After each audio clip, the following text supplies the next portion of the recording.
안녕하세요. 무명 아무개 목사입니다. 오늘은 왜 요즘의 교회들이 교육전도사를 청빙하기 어려운가, 이 문제에 대해서 한번 이야기해 보려고 합니다. 얼마 전에 국민일보 인터넷 뉴스를 보니까 이 문제에 대한 기사가 나왔습니다. 요즘 대부분의 교회들이 교육전도사를 구하지 못하고 있다라고 하는 문제에 대해서 기사를 냈더라고요. 사실 이 문제는 꽤나 오래된 문제입니다. 제가 속해 있는 교단과 신학교의 기준으로 좀 이야기해 보자면, 약 20년 전에 제가 신학교를 다닐 때만 해도 학부생들의 사역은 필수였습니다. 매 학기 때마다 사역 보고서를 필수적으로 제출해야 됐고, 그것이 통과되지 않으면 한 학기에 수료가 되지 않는 거죠. 그런데 요즘은 그 시스템이 바뀌었다고 하더라고요. 사역을 해도 되고 아니면 교회 출석 확인서를 제출하면 된다라고 이야기를 들었습니다. 그 이야기는 뭐냐면, 더 이상 신학생들에게 사역은 필수가 아니라 선택이라고 하는 것이죠. 일단 1차적인 상황이 그렇습니다. 그렇다면 이렇게 한번 생각해 봐야 되겠죠. 왜 요즘의 신학생들은 사역을 선택하지 않을까? 이 문제는 단순히 요즘 세대에 대한 이야기는 아닙니다. 제가 신학교를 다닐 때만 해도 사역을 피할 수 있다면 피하고 싶어하는 경우들이 많이 있었고, 그런 순간들이 많이 오죠. 많이 옵니다. 일단 신학생들 입장에서 한번 이야기를 해볼게요. 왜 신학생들이 사역을 선택하지 않는가? 선택할 이유가 없기 때문에 그렇습니다. 사역을 해서 얻을 것이 없는 거죠. 반대로 이렇게 생각해보면 이해가 가실 겁니다. 오늘날 교회가 신학생들에게, 교육전도사들에게 해줄 수 있는 것은 무엇인가? 그걸 생각해보면 사실 답이 나오는 거죠. 지금도 대형교회나 특색이 있는 교회들은 교육전도사 구하는 게 그렇게 어렵지 않습니다. 그런 데는 항상 부족한 적이 없었어요. 왜냐하면 대형교회, 특색이 있는 교회, 배울 것이 있어 보이잖아요. 큰 교회 가면 좋은 시스템과 정말 큰 교회가 이루어질 수 있는 어떠한 그런 환경들을 볼 수 있는 것이고, 특색이 있는 교회, 다른 교회에서 보여줄 수 없고 배울 수 없는 것들 가서 배울 수 있는 좋은 기회가 되죠. 현재 많은 교회들이 신학생들에게 사역을 가르쳐주고 그 능력을 키워줄 만한 준비가 되어 있는 교회 거의 없습니다. 제가 신학생 시절에 어떻게 전도사 생활을 했냐면, 교회에서 자꾸 불러요.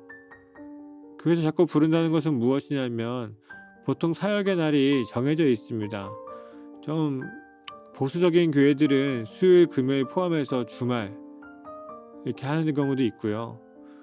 좀 편한 교회들은 주말만 하는 경우도 많이 있죠. 그래서 저 때만 해도 평일에 와서 어떠한 교회 사역이 있을 때 참여하라고 강요한 적이 많이 있습니다. 신학생이고 교육전도사니까 당연한 거 아니냐라고 이야기할 수도 있겠지만, 여러분들이 생각하셔야 될 건 뭐냐면, 신학생들은 전도사이기 이전에 학생이에요. 신학을 먼저 공부해야 되는 입장에 있는 사람들인 거죠. 그렇다면 그 사람들이 교회 안 온다고 공부하냐? 그건 이제 그들의 몫인 거고, 가장 기본적인 것은 이들은 학생이고 제대로 된 기반을 배워야 된다는 거예요.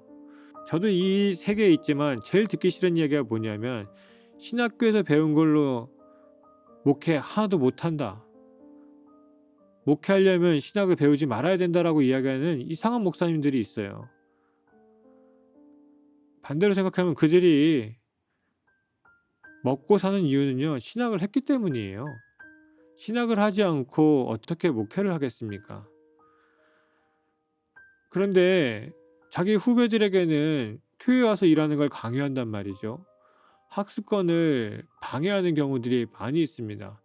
그러니 가고 싶지 않아 하죠. 과도한 업무를 주는 경우도 많이 있어요. 저 때 우스갯소리로 좋은 교회는 어떤 교회냐? 수요일날 부르지 않는 교회, 평일에도 부르지 않는 교회, 일이 많지 않는 교회, 뭐 차량 운행 안 시키는 교회, 금요기도에 안 부르는 교회. 이게 좋은 교회의 진단반, 농담반 기준이었어요. 그런데 요즘은 어떻습니까, 여러분? 신학생들에게 요구되는 바가 너무나도 많아요. 2000년 이전에는요, 운전면허 있는 신학생이면 됐어요. 2000년 이후에 2000년 초반대에는 컴퓨터를 좀 다룰 줄 알면 최고의 신학생이었습니다. 2010년 넘어가니까 찬양인도 가능한 사람을 찾기 시작해요. 그리고 2020년 지금 코로나 시대를 맞이하니까 영상 편집도 해야 된다는 거예요. 여러분, 이거를 신학생들이 어떻게 다 감당을 할 수가 있겠습니까? 이제 고등학교 졸업하고 대학생 된 지 몇 년 안 된 친구들인데, 그 분야에 관심이 있었으면 모를까 처음부터 모든 걸 다 할 수 있는 신학생이 어디 있겠어요. 거기다가 교회 학교 부흥시키라 그러죠. 아주 사람들이 박수칠 만한 행사 만들어내라 그러죠. 답이 없는 거예요. 그리고 또 하나 중요한 것은요, 요즘에 신학생들이 왜 신학교에 왔는지도 한번 생각해 보셔야 돼요. 그러니까 저 때만 해도 수석으로 들어온 친구들이, 흔히 서울의 좋은 대학 가는 친구들이 이제 수석으로 들어왔고요. 이제 꼴찌로 들어온 친구들이, 꼴찌라는 표현이 좀 그렇습니다만, 이 점수 커트라인이 어디냐면 지방 국립대 갈 정도의 실력은 됐어요. 뭐 서울에 계신 분들은 지방 국립대 우습게 생각하실 수 있겠지만, 지방에서 각 도의 이름을 달고 있는 국립대학들, 그래도 그 지역에서 인정받는 대학교들이거든요. 그만큼 갈 정도는 됐었어요. 근데 지금은 천차만별이에요. 그래도 수석하는 친구들은 지금도 서울에 있는 대학교 갈 만한 실력이 있는 친구들이 들어오고, 커트라인은 밑도 끝도 없이 내려갔습니다. 신학교는 특수학교죠. 그래서 점수의 편차가 있을 수밖에 없는 학교예요. 1등에서 높은 점수이기 때문에 오는 학교가 아니라 특수한 목적을 가지고 오는 학교이기 때문에 높은 사람은 말 그대로 높게 나오는 것이고 낮은 사람은 낮게 나올 수밖에 없어요. 그런데 그러한 편차가 점점 커지고 있고 밑에 커트라인은 한없이 내려가고 있다라고 하는 것. 그럼 그런 사람들은 뭐냐? 대학교는 가야 되겠고 서울로 가고 싶은데 실력은 절대 안 되니까 신학교 선택하는 사람들이 있습니다. 저 때도 있었어요. 20년 전에도 그런 친구들이 있었어요. 지금은 그 비율이 더 늘어난 거예요. 더 많이 늘어난 겁니다. 그러니 그런 친구들이 와서 선택으로 있는 사역을 굳이 할 이유가 있겠습니까? 할 이유가 없죠. 어차피 그들은 목회 안 할 가능성이 큰 사람들이에요. 현실적으로 이야기하는 겁니다. 지금 신학생을 각 교단에서 얼마나 뽑는지 모르겠지만 그 중에 옛날에는 한 5% 정도가 그냥 오는 학생들이었고, 나중에 한 토탈 한 20% 정도가 목회를 안 한다고 생각한다면 지금은 반 이상이 안 한다고 보시면 돼요. 그 정도의 수준이 되었습니다. 그럼 여러분들은 그렇게 생각하실 수도 있을 것 같아요. 그럼 뭐하러 신학교 갔어? 여러분들도 마찬가지잖아요. 점수 따라서 대학 갔고 전혀 생소한 전공했었고 그걸로 먹고 사는 사람들은 거의 없고 그냥 직장 따라 일해야 되니까 직장 취업했잖아요. 똑같은 거예요. 그들도 그렇게 오는 사람들이 이쪽에서도 늘어나기 시작했다라고 하는 거예요. 그리고 또 목회에 대한 낮은 인식의 문제가 있어요. 서울 기준으로 하면 한 30세 정도까지 30세가 이제 막 되는 사람들까지 그리스도인들을, 그들이 다녔던 교회학교의 모습을 생각해 보세요. 그들이 교회학교를 다닐 때 교육전도사의 모습이 어땠는가. 옛날에는 목회자의 화려한 모습을 보고 신학교 온 사람들이 있었는데 지금은 정반대예요. 너무나 안타까운 모습을 보면서 자랐습니다. 맨날 인형탈 쓰죠. 무거운 짐 옮기는 모습 보죠. 목사들에게 혼나는 모습 봤죠. 여러가지 이유로 그만두는 모습을 많이 봤어요. 저도 지금 목사로 살고 있지만 토요일 밤이 되면 두려움에 불면증으로 살 때가 있었습니다. 잠이 안 와요. 목회자들의 문제도 있고요. 그건 교인들의 문제도 있어요. 장로 같은 사람들, 아니면 장로가 될 법한 그러한 사람들, 그런 사람들이 얼마나 괴롭히는지 몰라요. 가장 큰 문제는 교회에 낙후된 생각들입니다. 이러한 상황을 만들어내는 것은요, 기존 교회들이 큰 역할을 했고요. 그동안은 저때 제 조금 뒤의 시대에는 이 모든 사역들이 필수였기 때문에 유지가 됐던 거지, 그때도 할 수만 있으면 안 하고 싶어 하는 사람들 많이 있었고 저도 그랬었어요. 앞서 말씀드린 것과 같이 학습권 방해하는 거 엄청 많았고요. 싼 맛에 쓰는 아르바이트생보다 못한 처우를 받았어요. 어차피 학생은 많고 사역은 필수니까. 그래서 1년에 한 번씩 신학생들이 바뀌는 교회들 많이 있었고요. 그만둬도 아쉽지 않았어요. 다른 사람 뽑으면 되니까. 원래 신학생들을 교육전도사로 사역하게 하는 데는 크게 두 가지 이유가 있습니다.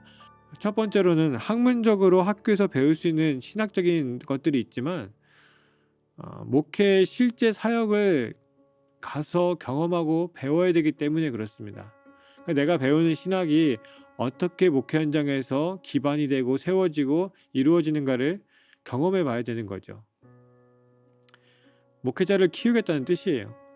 둘째는 페이입니다. 장학금일 수도 있고 페이일 수도 있는데, 이러한 금액들을 통해서 앞으로 한국교회 목회자가 될 사람들에게 투자하는 거예요. 그들을 길러내는 거죠. 왜냐면 신학생들 중에 가난한 사람들이 너무나도 많아요. 정말 어려운 환경 가운데서도 믿음만 붙들고 오시는 분들이 많이 있단 말이죠. 제가 신학교 다닐 때 제 동기도 하루에 한 끼 먹는 게 힘든 동기들이 있었어요. 2000년대 초반이었는데 말이죠. 그런 사람들이 포기하지 않고 한국교회 목회자로 설 수 있도록 금전적인 지원을 해주는 투자인 거예요. 그런데 실상은 어떻게 흘러갔냐 하면, 특별 새벽 기도회가 있다, 특수한 교회 상황일 수 있겠습니다. 1주나 2주씩 활증 붙은 택시를 타고 교회를 갑니다. 새벽에요. 부흥회가 있습니다. 밤에 활증 붙은 택시 타고 집으로 돌아옵니다. 기숙사로 학교로 돌아옵니다. 저 때만 해도 한 달에 40~50만원 정도 보통 학부생들이 받았었는데, 저도 어느 날 버스 누적 요금이 한 달에 20만원 찍히는 거예요. 40만원 받을 때. 금전적인 도움을 받는 게 아닌 거예요, 사실은. 집회 있다고 부르고 행사 있다고 부르고 사진 찍으라고 오라 그러고 영상, 그때 2000년대 초반이었는데도 영상 만들라고 부르기도 하고 별의별 일이 다 있습니다.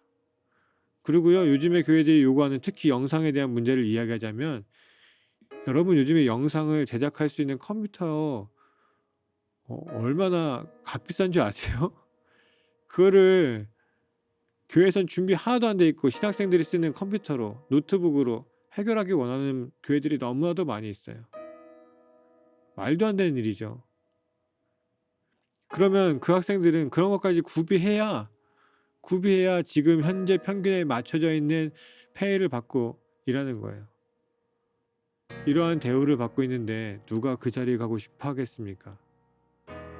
그래서 젊은 사람들이 많이 이야기해요. 교회에 페이 더 올려야 된다. 지금 시대가 어떤 시대인데 아직도 이 금액을 주고 하려고 하냐 라고 이야기하면요, 신학생들이 돈 밝힌다고 이야기하는 사람들이 많이 있고요.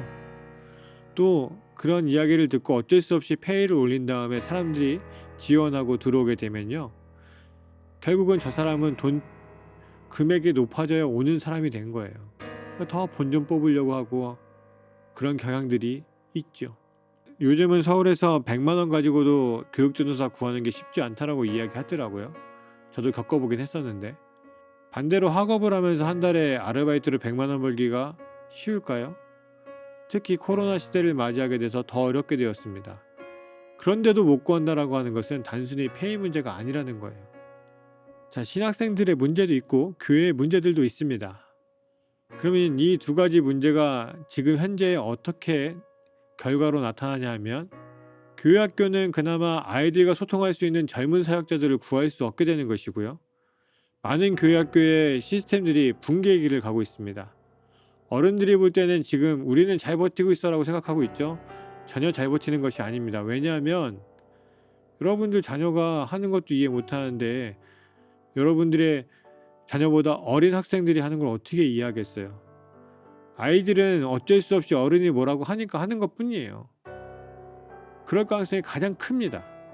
그러니까 고등학교 졸업하면 애들이 다 없어지죠. 청년들이 다 사라집니다. 자기들이 성인이 돼서 선택할 수 있을 때, 부모의 터치를 벗어날 수 있을 때 다 나가버리는 거예요. 그렇기 때문에 지금 교회학교는 교회학교의 그 젊은 세대들과 소통할 수 있는 젊은 사역자들을 구할 수 없다라고 하는 것이고, 교회학교 시스템은 여러분들이 인정하든 인정하지 않든 붕괴의 길을 갈 수밖에 없다는 거죠. 자, 반대로 교회 입장에서 보게 되면 그만큼 사역자를 구하기 어려운 상황이 되었는데, 이제 신학교가 어렵다, 금전적인 지원이 필요합니다, 교단이나 교회에 요청할 때에 부정적일 수밖에 없지 않겠어요? 신학교를 지원했는데 신학생들을 얻을 수가 없어요. 더 큰 문제는 여러분 이제부터입니다. 앞으로 5년에서 10년 사이에 반드시 일어날 현상이 있는데요. 대학교를 졸업하고 대학원을 졸업하면 제가 있는 교단에는 6년의 시간이 흐릅니다. 대학교 4년, 대학원 2년, 신학과 기준으로 이야기하면 그렇습니다. 4년, 2년, 총 6년 동안 사역을 한 번도 해보지 않은 그러한 사람들이 여러분의 교회 전도사로 부임하게 됩니다. 놀라운 일이죠. 전도사라고 부임했는데 그동안은 경험이 있는 사람들이 왔는데 이제는 완전히 경험이 전무한 사람들이 오는 거예요. 지금 이야기하는 교육 전도사 이런 사람들은, 신학생들은 교단에서 서류로 인정하지 않는 사람이에요. 각 교회에서 사역자로 불러서 전도사라고는 그냥 호칭을 해주는 것 뿐이죠. 그런데 여러분의 교회에 대학원까지 졸업한 사람이 온다라고 하는 것은 교단에서 이제 인정하는 전도사인 거예요. 근데 경험도 없고요, 준비도 전혀 안 돼 있어요. 그런 사람들이 막 쏟아져 나오는 때가 5년에서 10년 남았습니다. 그래서 저는 지금 당장 사람을 못 구한다는 것 자체도 문제이지만 앞으로 경험과 능력이 전무한 전도사들이 사역의 현장에 나오게 되는 것이 가장 큰 문제라고 생각합니다. 조금이라도 사역에 전문성이 있거나 뭔가 특징이 있는, 그리고 사역을 경험해본 이러한 분들은 앞으로 지방에 갈 이유가 없고요, 앞으로 작은 교회에 갈 이유가 없습니다.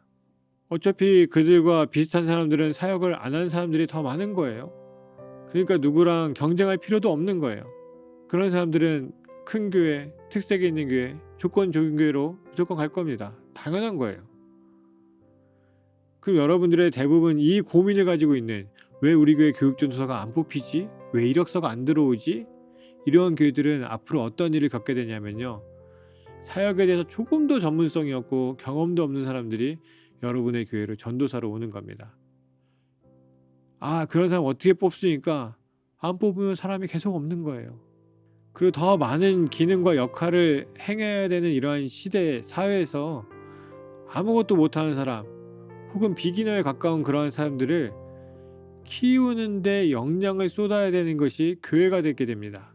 그러면 목사들은 어떤 문제가 생기냐면요, 전도사가 부임해서 왔을 때에 나의 일을 돕고 함께 일을 하며 일을 확장하거나 혹은 일을 덜어가는 게 아니라 그 전도사를 교육하는 그러한 짐까지 떠안아야 되는 상황이 오게 되는 거죠. 그러면 앞으로 5년, 10년, 10년 후에 그런 일이 벌어졌다고 치고 그 이후에 5년 정도 교회가 어느 정도 그것을 받아들여줬다고 생각해 봅시다. 그런데 그러한 일들이 반복되고 와서 제대로 하는 것이 하나도 없고 능력도 없고 아무것도 못하는 사람들이 와서 시간만 때우고 진급하고 가버리면 앞으로 몇십 년을 같이 해온 공동체, 그 교회라고 하는 공동체는 그러한 사역자들 더 이상 받아들이는 것을 힘들어할 겁니다. 그만큼 목회자의 수급에 문제가 생기게 되는 거죠. 그리고 지금이 바로 그런 악순환의 절정을 향해 나아가고 있는 때이고 점점점 그 절정에 가까워지고 있습니다. 많은 교회들이 다시 요구하는 것이 사역을 필수로 해라 라고 이야기합니다. 그런데 한번 그렇게 풀게 되면요, 다시 돌리는 게 쉽지가 않습니다. 앞으로 한국교회의 미래가 정말 걱정됩니다. 다양한 문제들이 너무나도 많이 있는데요, 그 안에 목회자의 자질에 대한 문제까지 생겨버리게 된 거예요. 물론 사역을 경험하고 공부를 더 했다고 해서 훌륭한 목회자가 되는 것은 아닙니다. 그것이 절대적인 조건은 아닙니다. 근데 그거조차 없으면 정말 좋은 목회자가 되는 사람이 몇 명이나 되겠습니까? 우리 모두에게 다가오는 현실입니다. 무명 아무개 목사입니다.